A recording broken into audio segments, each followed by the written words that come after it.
Hola, hola, ¿cómo están, queridos amigos? Bienvenidos a mi canal de YouTube. Yo soy Angélica Palacios. El día de hoy, como cada semana, les compartimos que iba a estar con nosotros la periodista mexicana querida ya por todos ustedes, Laura Suárez. Querida Laura, ¿cómo estás? Oye, pues yo estoy primero muy encantada de estar contigo esta tarde en tu espacio, que además quiero darles las gracias porque los comentarios me han sorprendido muchísimo, de verdad, muchas gracias. Veo que la gente que me recuerda con cariño, con respeto, y de verdad que estoy muy sorprendida porque una plática se volvió algo que han retomado otros compañeros, también youtubers de espectáculos. No sé si puedo mencionar sus nombres, pero también les quiero dar las gracias a ellos porque también ellos han retomado la plática que tuvimos tú y yo y la gente, y de verdad que gracias, muchas gracias porque han sido muy Claro. positivos los comentarios y a mí me han sorprendido mucho. Yo no estoy en las redes sociales casi nunca y la verdad es la primera vez que yo doy una entrevista para YouTube y un youtuber y una gran periodista como tú. Entonces, la verdad es que me da mucho gusto por ti, que la invitación fue buena y que a la gente le haya gustado. Y también a los que no, tienen razón. Me fijé mucho también en los comentarios de no juzgarlo y tienen razón. No es mi intención juzgar a Luis Miguel, Sí. porque de eso queremos hablar hoy. ¿Cómo lo conocí? Para que también les quede claro esa parte, ¿no? A Mira, Luis Miguel. Laura, aquí estamos expuestos en YouTube de lo bueno, de lo malo, de lo complicado. Eso, mira, aquí el público, yo siempre les digo que es un público inteligente, porque si les gusta nuestro trabajo, lo ven. Y si no les gusta, nos llueven carretilla de mensajes negativos. Y la verdad es que yo te agradezco, Laura, que hayas aceptado esta invitación. Es la primera entrevista que tú das y que de verdad aquí en Multimedia 7 nos sentimos cobijados de tu presencia, por tu experiencia, por tu óptica de cómo analizar estas cosas. Y ya todos así, empieza, ya no estén desviando el tema, pero de verdad, gracias al público por suscribirse, por estar aquí. Estoy convenciendo a Laura para que cada semana traiga información nueva. Hay otros temas que me han sugerido, yo le voy a hacer manita para que pueda ella aceptar, pero la verdad, Lau, te lo mereces y hoy queremos escucharte el punto de vista de este tercer capítulo, que yo me quedé con ganas de más, Laura. ¿Tú cómo te sentiste de ver esta tercera entrega de la serie de Luis Miguel? La verdad, para mí el capítulo resultó lento.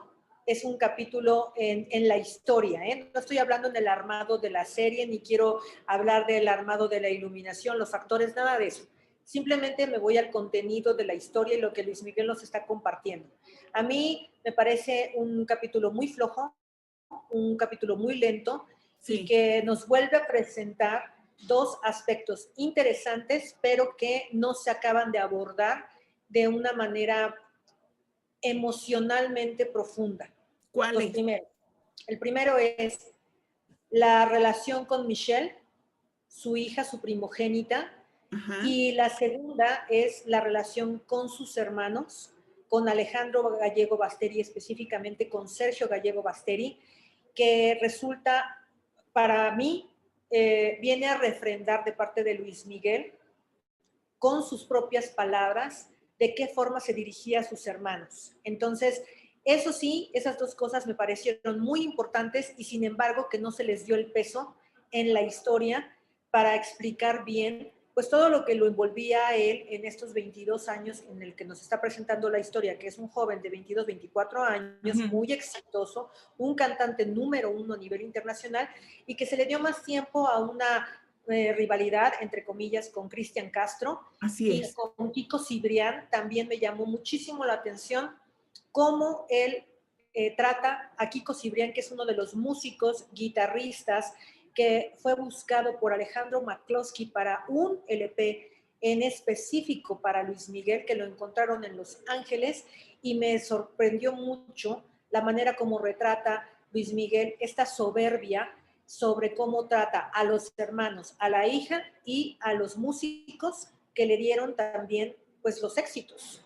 de los que forman parte de su carrera Así artística. es. Laura, hay estos puntos que todavía la información mediática, en donde incluso vimos a Patti Manterola, que ya se puso el chaleco, que ella era la mujer interpretada por la actriz Fátima. Entonces, y vamos a ver una lista enorme de qué mujeres son. Pero quiero saber si estos pesos en la historia para ti tenían que ser dirigidos hacia otro enfoque, después de haber visto ese capítulo donde abraza a la niña y después ya aparece 18 años después. ¿Por qué a ti te brinca esta situación? Porque lo que realmente se sabe de la historia real de Luis Miguel es la primera vez que se habla de Michelle periodísticamente de su existencia, se sabía que Stephanie Salas tenía una hija, que ella había sido mamá muy jovencita a los 16 años de edad, y Stephanie Salas es parte de una dinastía que es de las más importantes, que es la dinastía de Silvia Pinal, la hija de Silvia Pasquel, y ella venía de tener una relación con Luis Miguel pequeña, y de esa relación nace esta pequeñita que es Michelle Salas, la primera hija. Nosotros nunca tuvimos periodísticamente información más allá de la niña, hasta que en la biografía que hace, no autorizada, de Luis Mirrey, Javier León Herrera, habla de un pasaje específico sobre la existencia de la niña y los sentimientos de Luis Miguel hacia la niña. Y ese pequeño detalle que dice el libro, a mí me tocó ya personalmente que Adua, en las entrevistas que realicé en Italia, preguntarle acerca de eso y cómo ella me da el contexto de cómo la familia se entera de la existencia de Michelle. Eso es muy bueno, Laura, porque a ti te consta que te lo dijo la tía Adua, tía de Luis Miguel. ¿Qué Así fue es. lo que te contó? ¿Cómo se entera la familia? Luis Miguel viaja a Italia porque justo cuando estamos viendo esta separación del padre, Luis Miguel tiene un problema muy grande con la Secretaría de Hacienda y Crédito Público fiscalmente. En México, para contextualizar, el gobierno había dado una lección muy fuerte a las figuras del espectáculo para que todos entendiéramos que se tenían que pagar al fisco las cantidades. Y entonces se dan tres nombres y es a quién vamos a darle un castigo públicamente para que esa persona sea y los demás entiendan. Y había tres nombres barajables ahí en esa lista. Laureano Brizuela, que es el cantante muy famoso argentino aquí en México, Lupita D'Alessio y también Luis Miguel. Luis Miguel debía muchísimo dinero porque la carrera había sido generada y administrada por su padre Luis Rey y no se había cumplido con esas cosas fiscales. Entonces Luis Miguel se va a Italia, se queda resguardado ahí varios meses, que esta es la parte que Luis Miguel visita a su familia italiana. O sea, sí hay que recordar que él tenía relación con esa familia, con Adua Basteri, Sergio Basteri, su abuelo, sus tíos, por su mamá, porque sí iban y fue al Festival de San Remo, hizo una carrera europea, etcétera. Entonces, bueno, en este momento él va para allá y se refugia en Carrara. Carrara es una ciudad que está de Florencia, estás a media hora más o menos de Carrara, y de Carrara estás a 20 minutos de llegar a Massa Carrara, donde nació su mamá. Entonces Luis Miguel llega a este lugar y pasa un tiempo con la familia. La familia dice, bueno, qué bueno que estés aquí, no te habíamos visto, eres muy famoso, etcétera. Ellos lo querían, Adua, Basteri y Sergio, todos pues, como su sobrino, ¿no? Claro. Y le preguntan, cuando pasa el tiempo, él iba a la casa de Adua, él comía pasta, él conocía a Cosimo Carrieri, que es el esposo de Adua, no sé si él ya falleció por los años, y convivía con ellos y con sus primos italianos. Y entonces le preguntan a ellos, oye, pero ¿por qué estás aquí? Con el tiempo, le dice Luis Miguel a Adua, dicho por Adua, yo no puedo regresar a México en este momento, porque si yo regreso a México en este momento, tengo una situación fiscal difícil y tengo que permanecer aquí hasta que los abogados arreglen las cosas en México y me permiten regresar. Y él se queda ese tiempo, si mal no recuerdo, fueron 3 meses los que pasa entre Carrara y Massa Carrara. Él estaba hospedado en uno de los hoteles, porque tampoco hay tantos lugares allá. Uno de los hoteles que tenían una suite muy bonita, no sé si ya se llamaba el hotel, bueno, uno de los hoteles más bonitos en Carrara, que a mí me tocó llegar ahí, hacer la historia, ver el lugar, y era una situación muy sencilla, muy modesta para lo que era Luis Miguel en ese momento. Claro.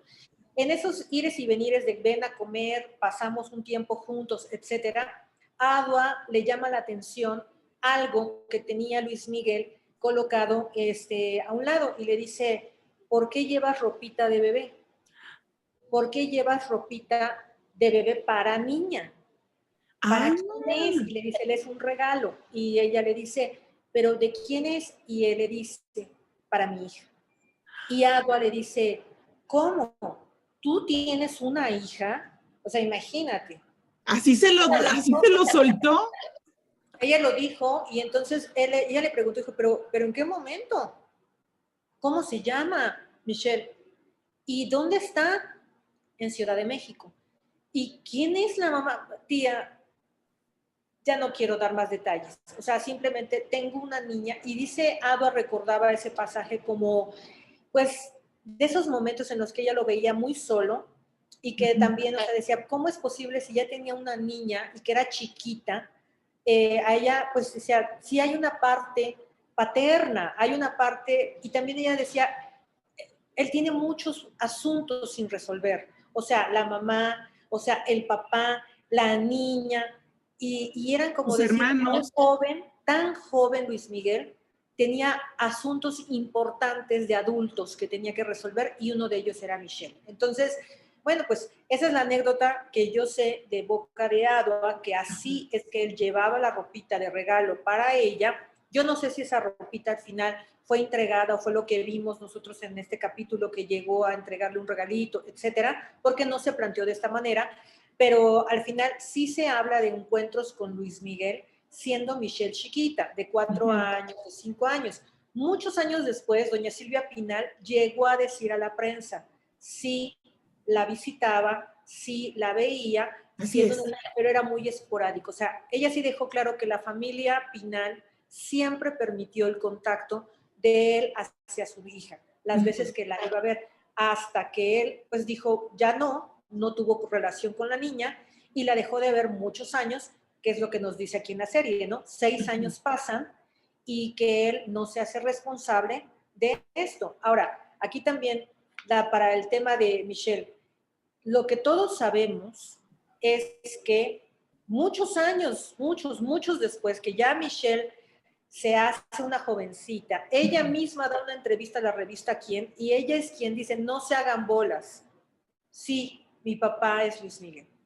Esa portada fue así un furor, porque ya que creció Michelle, creo que Michelle tenía entre 14 y 16 años, hacen la portada y dice, ni se hagan bolas, él es mi papá y yo lo sé, o sea, y ya, punto. Y después viene este acercamiento que aquí pues se ve que él es el que lo busca y en realidad lo que muchas sabemos, dicho por Araceli Arámbula, es quien es la persona que ayudó a hacer el contacto entre Michelle, Luis Miguel ya siendo un adolescente, una jovencita, para que retomaran su relación, se hablaran y que al final este personaje que nos muestran en la serie, que es este español manager, entendemos que es Alejandro Asensi, de Sí. origen español, que va a terminar siendo la persona que va a tener una situación sentimental en la realidad con Michelle Salas y por lo cual se supone que Luis Miguel ya no quiso continuar,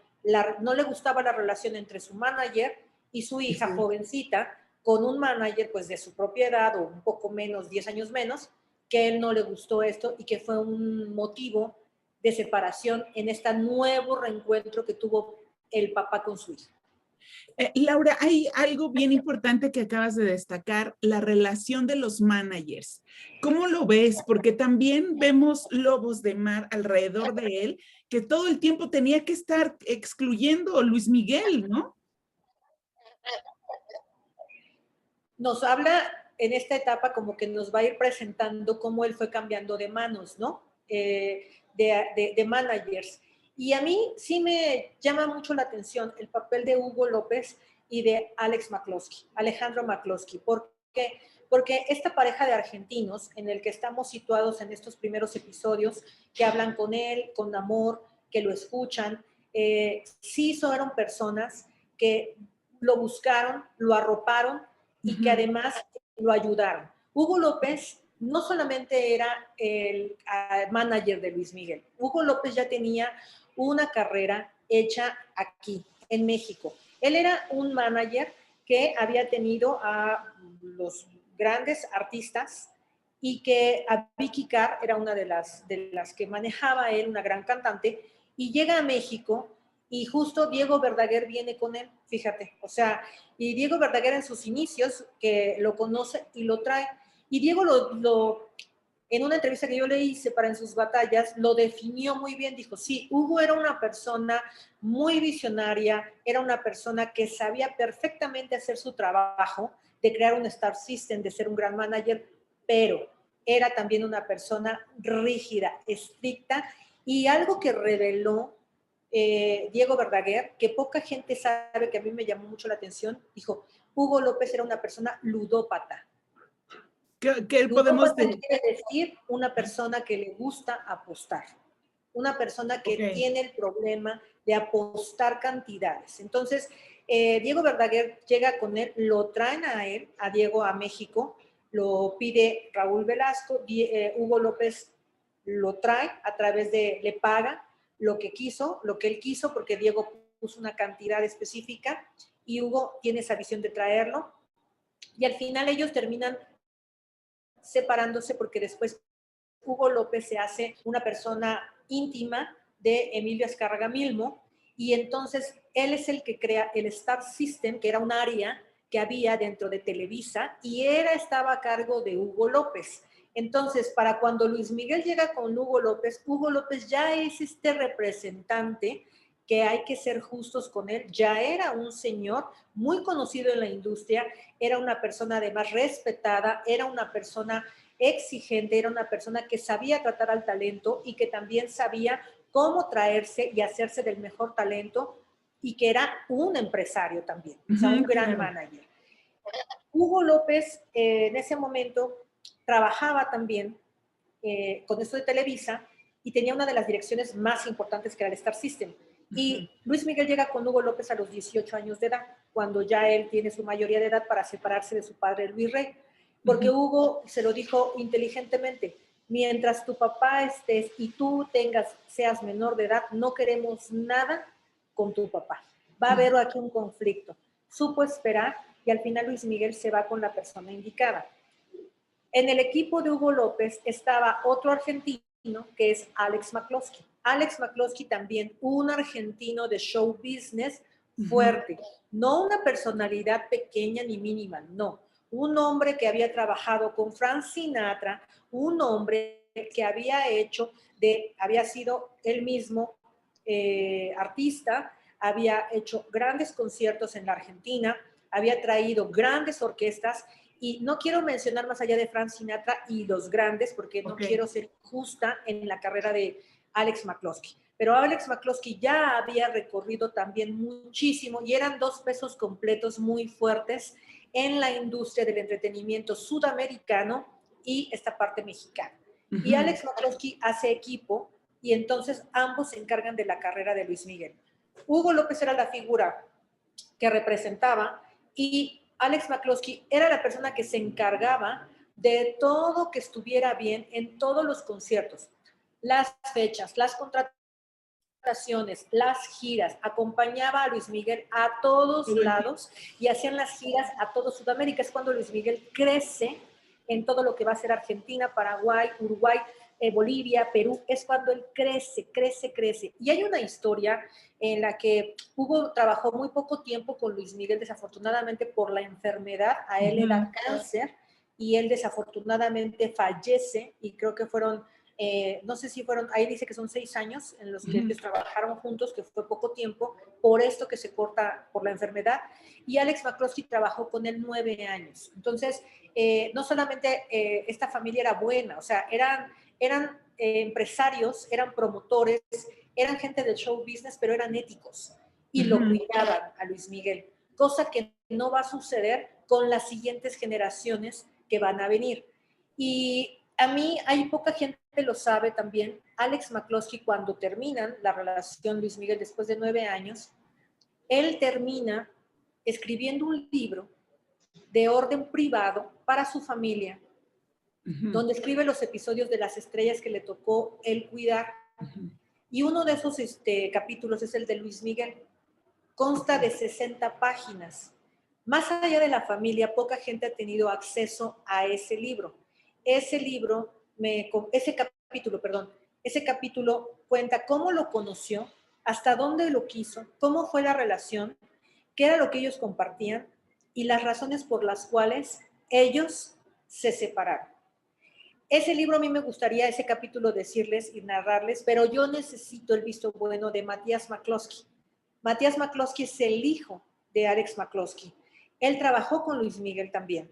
Él fue también parte de esta gran compañía y él fue el que a mí me confió y me compartió este episodio. Que si él me da la oportunidad para ser justa y ser confiable, que él me diga, lo podemos compartir, el próximo semana, con mucho gusto, les relato lo que dice ese episodio, porque es una de las partes importantísimas de la carrera de Luis Miguel como padres que lo cuidaron. Para que entiendan, Alejandro McCloskey le tocó viajar con Luis Miguel a la muerte del padre, a recibir la noticia del padre y hacer los trámites de la muerte de Luis Rey. Es que perdón. Adelante. Estuvieron de mano todo el tiempo y entonces con esto que nos dices es muy probable que ellos estuvieron presentes con todas las adicciones de Luis Miguel también, porque fungían como los padres, ¿no? Y no pudieron, fíjate, que despedirse. O sea, hay una parte aquí que viene a colación porque justamente Alex McCloskey, a la muerte de Hugo, se queda al frente y él abre la puerta para que entren estos managers mexicanos. Y esos managers le van a costar a Alex McCloskey y a la gente que tenía Luis Miguel extranjera ser retirados y no ser retirados de una buena manera. O sea, al final Alex murió sin despedirse de Luis Miguel, como tuvo que haber sido, personalmente, presencialmente, y por eso le escribe este episodio que le dedica a Miki para cerrar y decirle lo mucho que lo quería y que tiene cosas muy interesantes de todo lo que es, a Luis Miguel le pasan muchas cosas con las fans, porque la logística de todo lo que era las fans, la policía, cómo lo tenían que sacar, los conciertos, todo esto estaba a cargo de Alex McCloskey. Y esto es importante porque estamos viendo en los episodios que se le rompe el tímpano, porque no tenían control estos managers. Por eso se me hace interesante que veamos estos 9 años de Alex McCloskey, que de verdad sí lo cuidaron, que está lleno de eventos, de detenciones. Hay una detención muy famosa que todo el mundo nos sacamos de onda cuando lo vimos como periodistas y como público, que habían detenido a Luis Miguel en Bolivia. Esa parte le toca a Alex McCloskey hacerlo. Le tocan las fans, sacar a las fans muy, muy locas y enardecidas de entrar a las habitaciones de Luis Miguel, y esta parte al final de despedirse de Luis Miguel y no en los términos que debió haber sido. Alex es la primera persona que también le dice, ¿por qué no cantas boleros? Porque le escuchaba un popurrí en la ducha que se bañaba y le dice, ¿por qué no terminamos esto? Pero todo eso, solamente denme tiempo de tener la autorización de Matías McCloskey, su hijo, para que él nos diga y nos permita compartir a la gente qué dice ese episodio. Yo ya lo leí, conozco su contenido, es interesante para que ustedes también lo conozcan, si así lo quiere Matías, para que todo el mundo conozca esta figura. Oye, Laura, ¿tú sabes si este libro se lo hicieron llegar a Luis Miguel? O sea, ¿él tiene conocimiento de este escrito? No. Este libro lo escribe Alex McCloskey para su familia, para sus hijos, contándoles sus anécdotas de cómo recordaba cada una de su historia, su trayectoria como manager, promotor, como este gran personaje de la música y de la industria. Y en ese episodio de Luis Miguel, ahí viene una parte muy interesante y ellos solamente la conocen ellos, que son una familia muy ética. Y te voy a decir por qué. Porque yo sí conocí a Alex McCloskey. Aquí viene una parte interesante porque mucha gente dice, ¿por qué lo juzga? ¿Por qué habla? Ahí les va. Yo conocí a Luis Miguel a la edad de 11 años. físicamente, tal ¿Cómo cual. lo conociste, Laura? No me digas que querías ser cantante tú también. No, pues así es la vida, o sea, cuando pasan las cosas por algo. A ver. Mira, a mí me toca ir el día de la presentación de Luis Miguel a Siempre en Domingo. Siempre en Domingo era un programa donde lo conducía Raúl Velasco y Siempre en Domingo se hacía en un foro que, si la gente que recuerda, no era un foro de televisión común y corriente, tenía un montón de butacas detrás Sí. donde tú bajabas y veías y entraba la gente, y pues era uno de los mejores programas porque todo el mundo se presentaba ahí. Bueno, Claro. yo fui por mi papá, porque mi papá me llevó ahí y me dijo, vente, o sea, en lo que hablamos unas cosas, tú sube a las butacas, siéntate ahí y ahorita te veo. Yo iba con una vecinita que nos llevaron a las dos. Y entonces en ese momento sale Luis Miguel vestido de corsario cantando Uno más uno dice ¡Ay, enamorados. claro! ¿Cómo Yo lo vi olvidarlo? en vivo y en directo y aquí viene el dato más importante para mí. Vi a su mamá, Marcela Basteri, con Luis Rey y con Alejandro Gallego. Estaban Luis Rey aquí, estaba Marcela, estaba Alejandro Gallego, que era un niñito, y estaba abrazado, o sea, Luis Rey abrazaba a Marcela, Marcela abrazaba a su vez a Alejandro, y Raúl Velasco fue y vino a saludarlos para decir y ver a Luis Miguel cantando. Entonces, yo me quedé viendo, me llamó la atención por lo siguiente, llevaba el pelo Marcela Basteri todo rubio, en Ajá. chinos, no lacios, sino en chinos, y traía un suéter blanco muy de moda, como si no sé si se acuerdan de Bodere, que eran estos bronceados, y muy bonitas las mujeres delgaditas, Muy esbeltas. de los Ella traía, 70s, claro. ajá, o sea, y traía como suéter intercalado blanco y su pantalón de mezclilla blanco. Ella venía toda vestida de blanco. Okay. Y me llamó la atención porque se veía por encima de lo que tuvieras a esa mujer chiquita, menudita de espaldas. Ella estaba feliz apoyando a su hijo, a Alejandro lo abrazaba, le pasaba el brazo, y cuando termina la actuación y salen, mi papá me dice, vamos, te espero de este lado, y nos pasamos a los lados de los camerinos, ¿no? Y entonces me dice mi papá, siéntate a esperar aquí también. Bueno, pues ahí me senté, ¿no? Yo muy obediente a esperar, ¿no?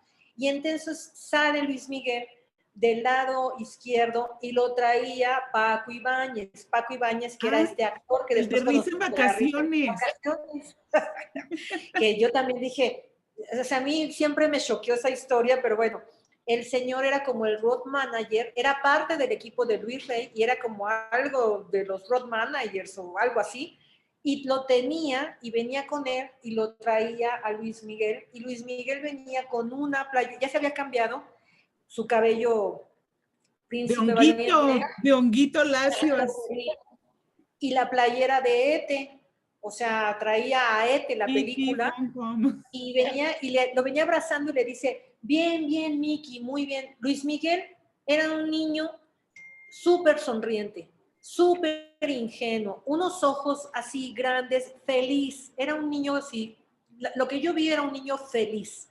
Ok. Y entonces se termina y lo saluda y gracias, gracias, con esa vocecita que él tenía chiquita, y pasa y se encuentra a Janet Arceo, la Ah, periodista, ¿no? claro. Que todo el mundo respetamos y conocemos en Sí, México, cómo no. y lo abraza y le dice, ay, felicidades, Luis Miguel, qué bueno, te va a ir muy bien. Y él también, gracias, gracias. Él sigue, y su objetivo de Luis Miguel era llegar a una maquinita que quería unas papas. Y Ah, entonces él pasa, ya que se queda solito, cruza, se va a la maquinita y entonces saca sus maquinitas de unas papas que después va a ser él la imagen de ese comercial. ay, Fíjate claro. que A cómo que es la no vida, puedes ¿no? comer solo una. Ahí lo hubieras dicho. A que no puedes comer solo una. Todas las niñas querían una foto con él. Y luego, Pues ahí viene, ya abre su bolsita, solito como un niño, ¿no? Que éramos. Y entonces se acerca y me dice, ¿quieres una papa? ¿No? Y yo le dije, no, no, no, no, gracias, no. Yo ay, siempre fui una persona ay, no, arisca, de verdad, de ay, niña y no, todo. Laura. No como me ven hoy que platico y no, no, no. Y entonces yo le dije, no, no, no, no, no. Y me dice, ¿por qué no quieres una papa? No, pues no quiero. O sea, y me dijo, bueno, ¿quieres ser mi amiga? O sea, y le dije, No, claro que no. Ay, no, Laura, no puede ser. Bueno, a ver, no quiero que me vayan a masacrar después, oigan. Yo tenía 11 años también, o 10 años. Yo soy un año menor que Luis Miguel, o sea, entiendan. No, él tiene 51, yo tengo 49, o sea, 2 años. Entonces, cosas de niños que tú dices, ay, ¿qué? Y se acerca mi vecinita que ve la escena y me dice, ¿ves, Luis Miguel, te está dando la mano? Le dije, sí, pero que a mí no me gusta. Bueno, total, él la agarró y se dio la mano. Dijo, bueno, pues yo ya te invité una papa, ya te dije que si quería ser mi amiga, pues ya me voy. Con una inocencia tan grande, tan bonita y tan feliz que él no dimensionaba lo que todos hemos visto. Cuento esta anécdota para que entiendan que no lo vi nada más ahí. Después me toca cubrir y voy a Alejandro McCloskey. Estamos en 1995, 96, los auditorios nacionales que da Luis Miguel y que se vuelven un furor. Sí. Entonces yo salgo de mi carrera, me dan la oportunidad de colaborar en la agencia Proceso de la revista Proceso. Sí. Y mis jefes me dicen, vas a trabajar haciendo espectáculos. Y la primera asignación que te vamos a dar es que consigas una entrevista con Luis Miguel. Ah, ay, no. Misión imposible si Luis Miguel no da entrevistas. Imagínate. ¿Y qué hiciste? Pues yo me salí, les quiero decir, no tenía ni computadora, yo no tenía un lugar, yo no tenía un gafete, yo no tenía nada para decir. Y además, la revista Proceso, para quienes las conozcan, el semanario Proceso es un semanario de política. Así es. Es un semanario que era dirigido por Julio Scherer, uno de los periodistas respetados, top. Grandes, top. Bueno, imagínense, yo ahí me dicen que mi asignación es Luis Miguel, pues salgo, consigo el teléfono de las oficinas de Luis Miguel y me recibe Alejandro McCloskey. ¡Qué buena suerte, Laura! Ahorita eran, o sea, 5 de la tarde, yo llegué casi a las 7 de la noche, entro a la oficina de Tecamachalco, hasta Tecamachalco, o sea, imagínense de la Colonia del Valle hasta Tecamachalco, llego y entro y me dice, dígame usted, ajá, mire, ya dimos entrevistas. La última entrevista ya es la de Rebeca de Alba, que le hemos dado a los medios de comunicación televisivos, pero tratándose de la revista Proceso y del semanario más importante, sí, nosotros queremos entrar a ese público. Le dije, no es la revista Proceso, es la agencia Proceso, que era la agencia que se estaba montando en 24 estados de información, que el Proceso estaba apenas haciendo. Y dice, no. Pero mire, nosotros ya vimos que le dieron a Juan Gabriel y a María Félix la portada. ¿Qué le pedimos? Es casi un hecho, la entrevista, en el Auditorio Nacional con Luis Miguel, pero le pedimos un cuestionario, que nos lo mande, por favor, para ver las preguntas, y le pedimos también que la portada, le dije, no, es que imagínense, en la portada solamente sale la revista Proceso, quienes la conocen es una personalidad política, y ya.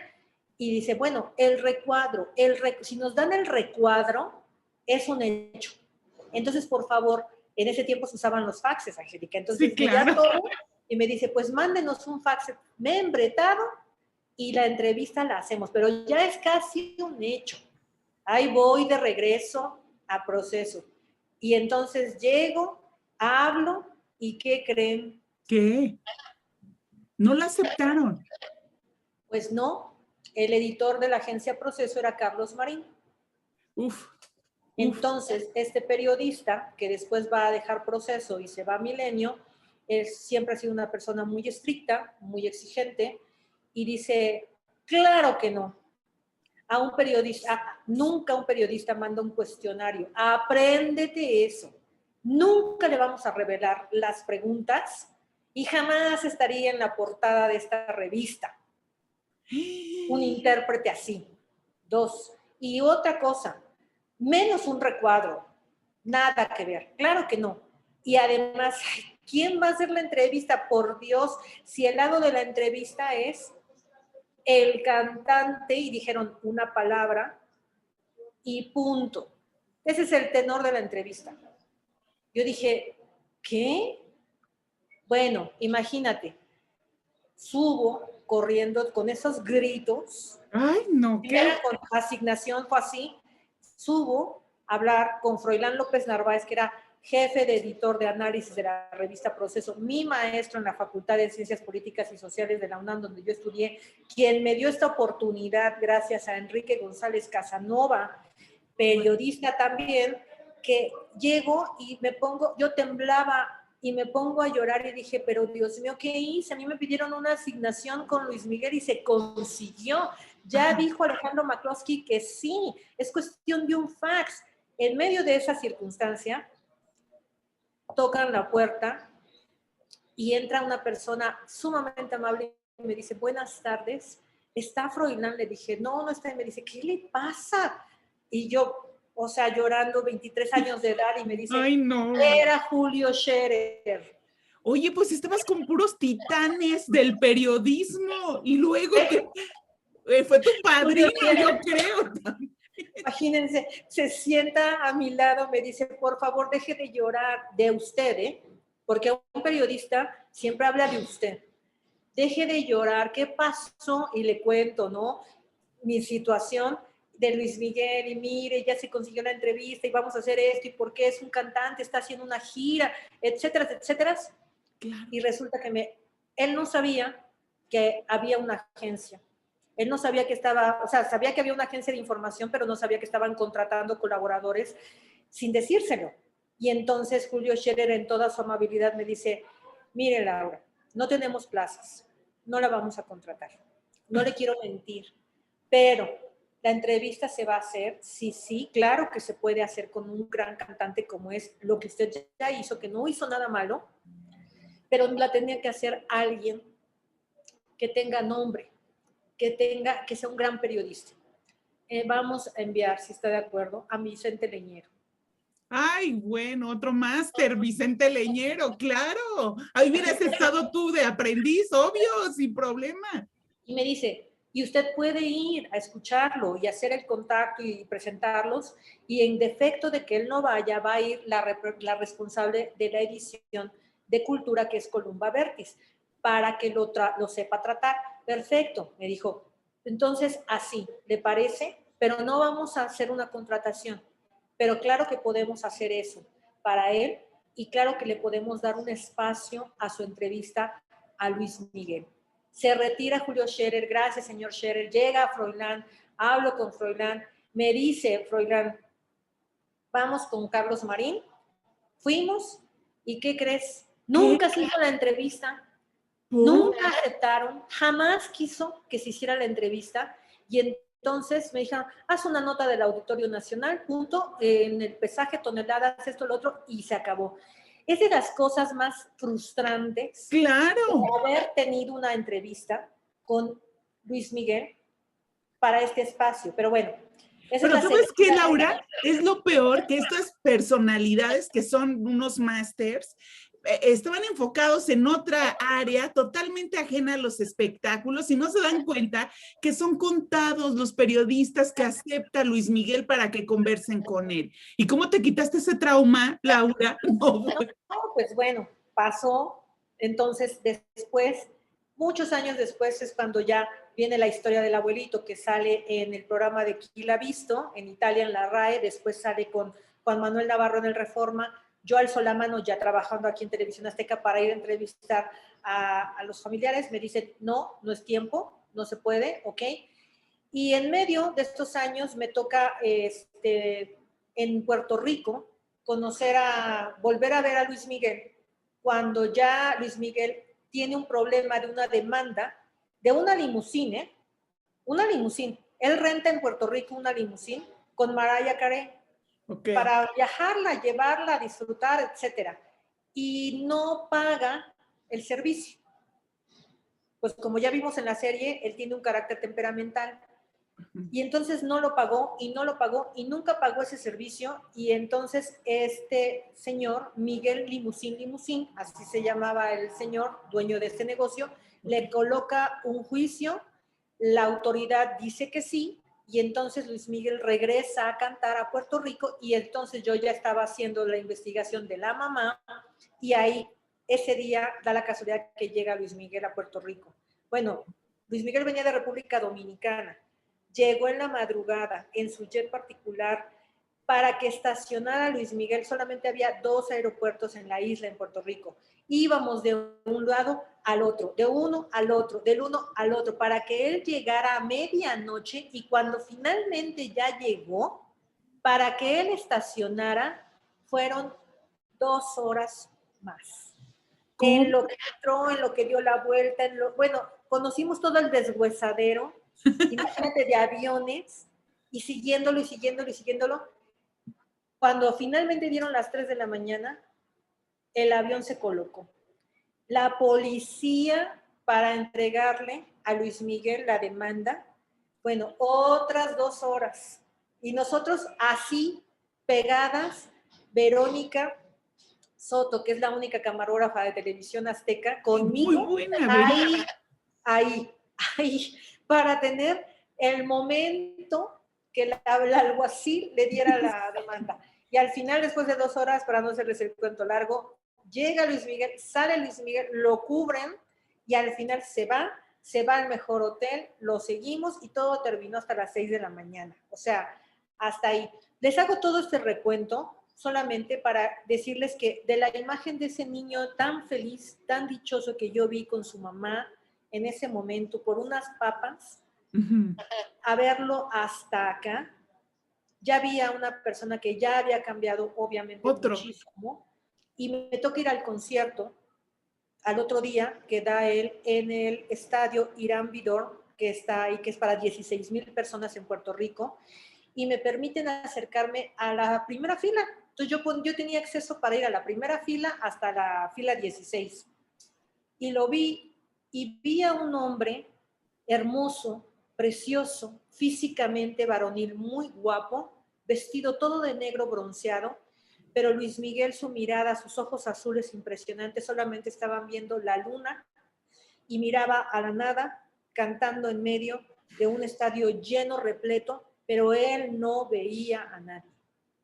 ¡Wow! Vi ¡Qué un hombre soledad! solo, triste, duro, duro, duro, y solamente hice ese recuento de haberlo visto a esos 11 añitos, Sí. viendo unas papas, tan feliz, y cómo esta carrera había crecido a este punto tan grave. O sea, era algo en ese viaje que solamente se los quería compartir hoy como parte de las anécdotas de, sí, uno como periodista los va viendo en diferentes etapas y va sintiendo también estos cambios.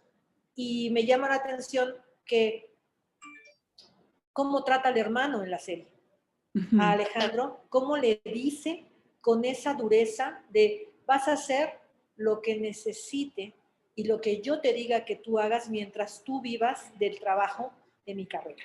O sea, ciertamente Alejandro ha sido una de las personas que más lo ha querido y que más también él recibió y resintió la vida de los padres, sin tener él una carrera y sin tener un escenario donde cantar como Luis Miguel, Para estar a la sombra de desahogarse. su hermano todo el tiempo. Y estar a la sombra del hermano todo el tiempo, y el trato del hermano tan riguroso, tan estricto, tan fuerte, ¿no? Pero también no tuvo una madurez él para crecer independiente, siempre cobijado por parte de Luis Miguel. Eso es hasta hoy, ¿no? Que bueno, también sacó ya una marca que dice Basteri, que va a ser ropa, Alejandro, pero no hemos visto como un Alejandro independiente, aunque las fans dicen que es amable, que cuando se lo han encontrado saluda, que no tiene ese así de soy el hermano de Luis Miguel, ábranse, no, es un cuate cálido. Es una persona que el encuentro que a mí me toca verlo, que les contaba la vez pasada, sí, en este restaurante donde él recibió las memorias de su mamá escritas, cartas, yo sí vi unos ojos impresionantes, porque Alejandro es la persona que más se parece a su mamá físicamente. Sí, sí. Los ojos de Marcela los tiene él, ese azul intenso los tiene él, y sí, es una persona que a pesar de la situación tan golpeada, tan difícil, porque si Luis Miguel pierde a la mamá a los 16 años, él la pierde a los 14. Él estaba más chiquito. Y él se queda en medio y es el comodín de los hermanos. Él se queda a cargo del otro chiquitito y del hermano grande. Entonces, Sí. él siempre es, en ese encuentro que tuvimos, muy amable, Alejandro. Es una persona que sus ojos son como muy pispiretos, muy llenos de dicha a pesar de toda la situación. Y sí también contó una anécdota que te decía que te hablaba de lo temerario que era el hermano. Prudente. Yo vi un Alejandro prudente de no puedo hablar de mi hermano porque mi hermano lo respeto primero, 2, lo quiero, 3, no quiero problemas con mi hermano. O sea, Claro. yo no me meto en problemas con él porque mi hermano tiene un carácter muy temperamental y pone muchos límites. Y hay una anécdota en la que él decía, hay tiempos en los que he estado con mi hermano y hay tiempos en los que yo no he estado con mi hermano. He estado separado de mi hermano porque algo no le gustó y lo había hecho a un lado. Entonces él no había, hubo pasajes y periodos en los que no han estado juntos todo el tiempo.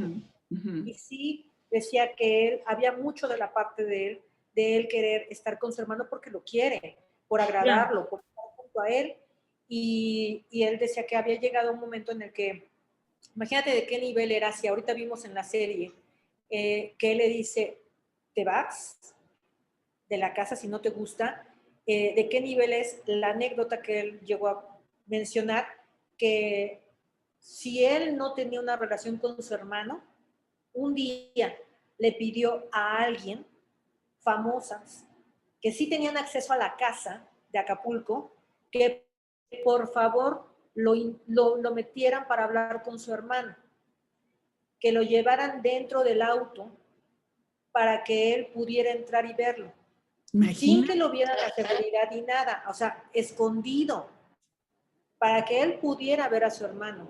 Imagínate que ellas acceden, las figuras acceden en Acapulco a hacerlo, y entra, y claro, el hombre se enoja y lo saca. Pero ve nada más, Laura, lo que estamos escuchando de un Luis Miguel que al final se convirtió en Luis Rey. Sí, o sea, a mí, por eso les decía al principio de la plática que me llamaba la atención Michelle, me llamaba la atención los hermanos y a los managers, porque con esto es con lo que yo termino, o sea, con esa anécdota que le dice a él, al hermano, y que efectivamente muchos años después Alejandro comentó, solamente en ese momento, yo no he tenido ninguna otra posibilidad de verlo, ni de acercarme, ni de entrevistarlo. Ahí él solamente comentó cómo parte de contextualizar las cosas con su hermano es que había periodos en los que él no era bien recibido y que no permitía que entraran a sus propiedades y que tenían que mantenerse alejados. Y él lo hizo a través de estas famosas.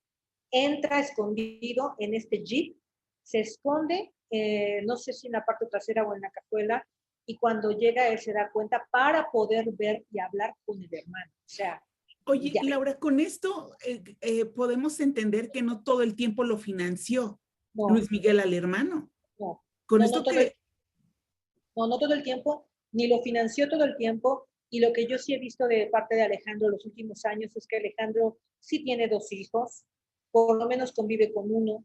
Y también he visto mucho que si de alguien hemos sabido el cariño que tiene por la mamá, es Alejandro, que en sus cuentas siempre sube una fotografía abiertamente y escribiendo en pasado, recordando a su mamá del amor que le tuvo a la mamá y que la recuerda con muchísimo cariño. Y también es una persona que, por lo que yo veo y leo y cómo se expresa, entiendo que él encontró una conversión espiritual y que él es cristiano o es católico cristiano, pero él está muy unido a la situación de Dios. Entonces, eso veo que él sí lo expresa, lo externa, y que ha venido a ser como que para él el impas, de poner en límites a esta situación tan difícil que ellos vivieron, ¿no? Pero que él la vivió, además, sin dinero, sin los padres, sin un sin nombre fama. y sin identidad, ¿no? Porque él no tuvo nada. Él era el hermano de, Sí. hasta ahora que ha podido él ser la persona con un nombre propio, ¿no? Eso es Alejandro verdad.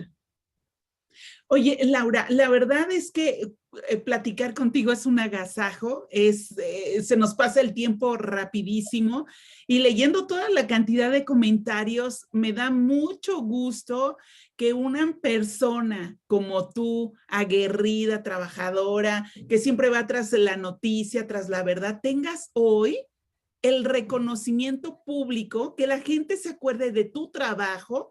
Yo estoy sorprendida porque me decían, oye, la entrevista que le hizo a la que mató a Selena, oye, que también hable de esas historias, oye, tú eres quien destapa a nivel internacional el tema de Gloria Trevi y así puedo enumerar cantidad de historias. Laura, felicidades. Felicidades, muy merecido todos los aplausos que la gente ha dejado aquí y te deja de verdad un reconocimiento a tu trabajo y eso de verdad a mí me da mucho gusto que me hagas partícipe con esta charla a través de mi canal de YouTube.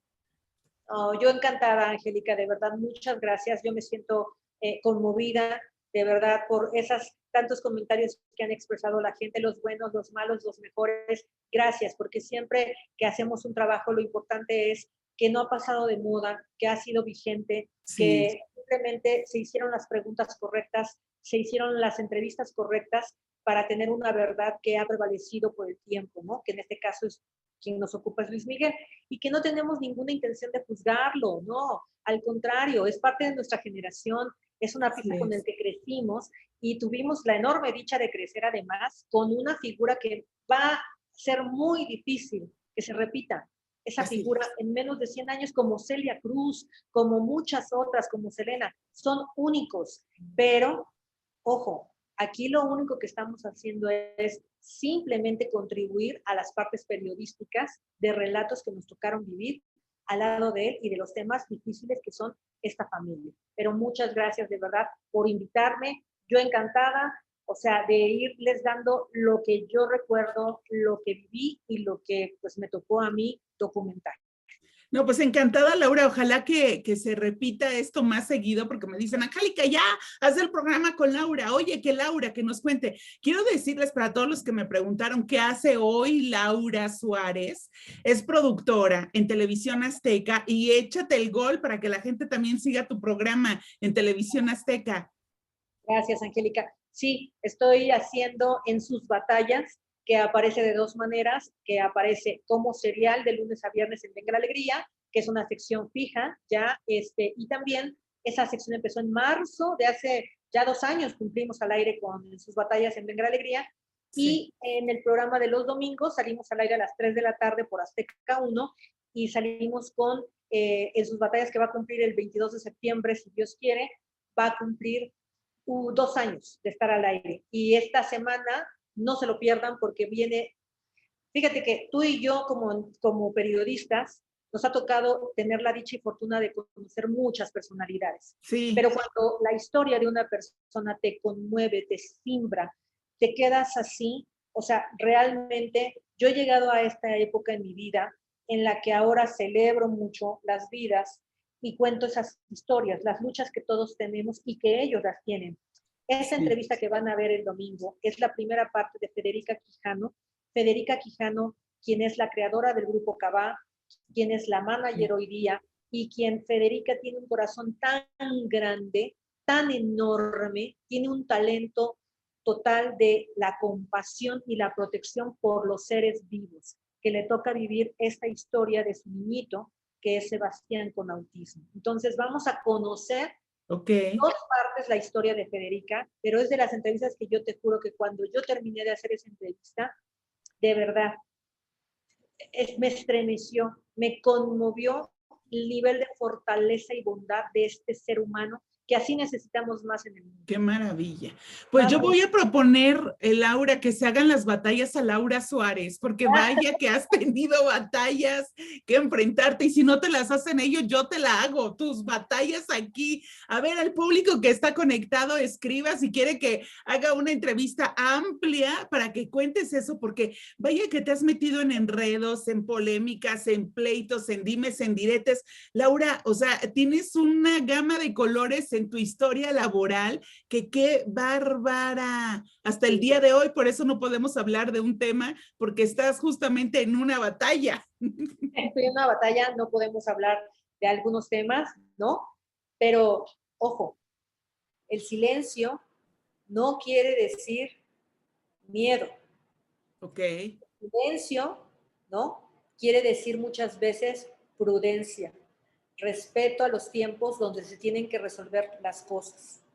Cuando sea el tiempo de hablar, con mucho gusto hablaremos, porque hay muchas cosas que decir de eso también, y ese es una de las cosas más importantes en la historia del periodismo, del espectáculo a nivel internacional. Así es. Les guste o no, eso es una historia que poca gente se atrevió a tocar, a abordar, y que cuando sea el tiempo, pues ojalá que se pueda compartir y se pueda hablar. Me encantaría que lo hicieras con nosotros. Laura Suárez, te abrazo con mucho cariño y respeto. Gracias por tu tiempo y síganla en redes sociales. ¿En dónde te encontramos, Laura? Pues mira, estoy en el Twitter, estoy como @lsuárez S. En Instagram, apenas hace unas semanas abrí esa cuenta que tanto me decían, abre, @Laura en sus batallas, ¿no? Para el momento que estoy viviendo. Y en Facebook estoy como Laura Suárez Sánchez. O sea, ahí yo no soy una persona de redes, perdónenme, o sea, no estoy tan familiarizada con eso, pero bueno, hago mi mejor intento, ¿no? Pues mira, Laura, ya me di cuenta que sí leíste los comentarios de la gente que dio sobre tu persona debajo del video. Entonces, Laura se meterá a su computadora en su oficina en un momento especial que tenga, que diga, quiero saber qué dice el público. Entonces ahí escríbale un comentario. Laura, que tengas un gran día. Muchas gracias por todo y ahora mismo vamos a pedir que estas batallas se den de Laura Suárez en Multimedia 7 en su momento, tiempo al tiempo. Sabemos esperar, querida Laura. Claro que sí.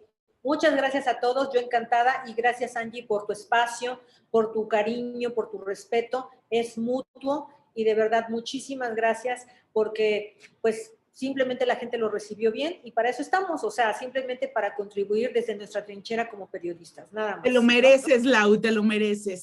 Pues seguimos con Laura en otra emisión la próxima semana para ver el capítulo, qué es lo que sucede, que nos presenta Luis Miguel, y ella todavía, nos ha contado el 10% de todo lo que sabe esta mujer. Claro que sí. Te quiero, Laura. Hasta la próxima. Gracias. Gracias a todos. Adiós. Buenas tardes. Gracias.